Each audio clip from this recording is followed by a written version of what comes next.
Bonsoir à tous, ce soir nous sommes réunis à l'Institut catholique de Paris pour la conférence La communication au XXIe siècle et ses enjeux. Donc ce soir, 4 intervenants sont présents pour débattre sur ce thème à l'initiative de la FAS et de Monsieur Pierre Tcherkessov.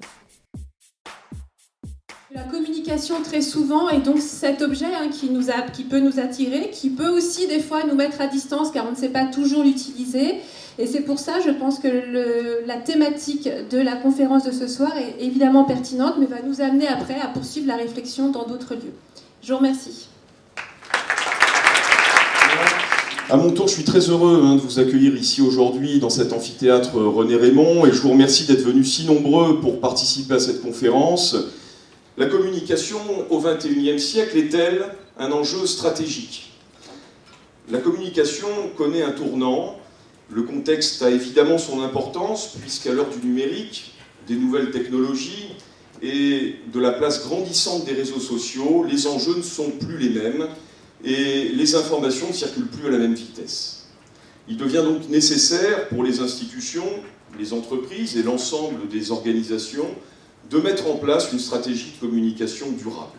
Que ce soit d'ailleurs dans le secteur public ou dans le secteur privé, il semble nécessaire de penser la communication au-delà de la simple production d'outils et de techniques. Pour nous éclairer sur ces nouveaux enjeux, nous avons voulu associer des professionnels soucieux des défis relationnels, personnels et culturels inhérents à leur mission. J'aurais aimé savoir quels étaient les critères reconnus sur le monde du travail pour la communication. Tous les étudiants qu'on va recevoir en agence de communication pour travailler ont déjà plus ou moins un cursus de stage et de formation. Donc on va retenir en fait des critères qui sont une excellente orthographe. Donc ça se travaille parce qu'en communication, on écrit énormément. Une excellente culture générale, parce qu'on doit décrypter des stratégies, comprendre le monde qui nous entoure. Et le troisième critère, c'est un très bon sens relationnel, parce que quand on est en agence de communication, on est en permanence en contact avec des clients, des annonceurs.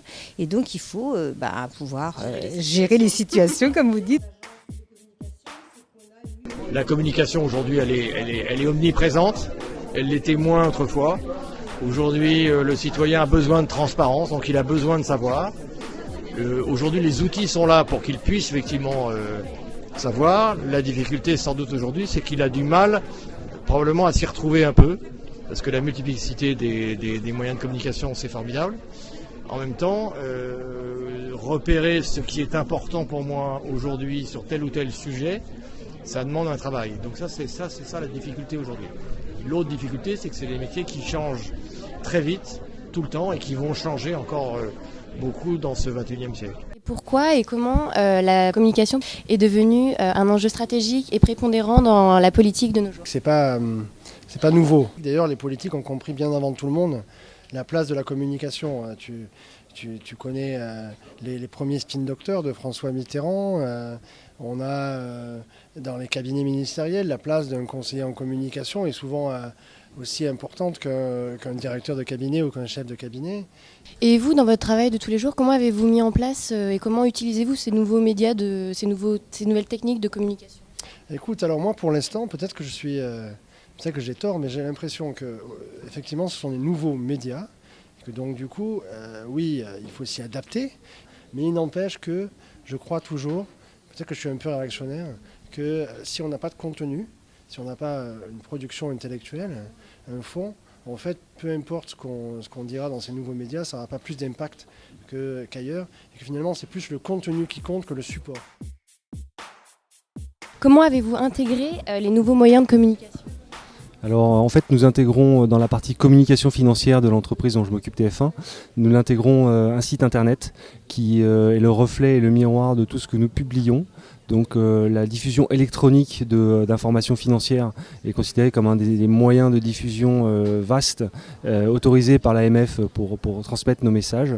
Donc ça c'est un premier point. Nous avons à cœur aussi de mettre en ligne l'ensemble des vidéos, des enregistrements audio de présentation des comptes, des questions qui sont posées.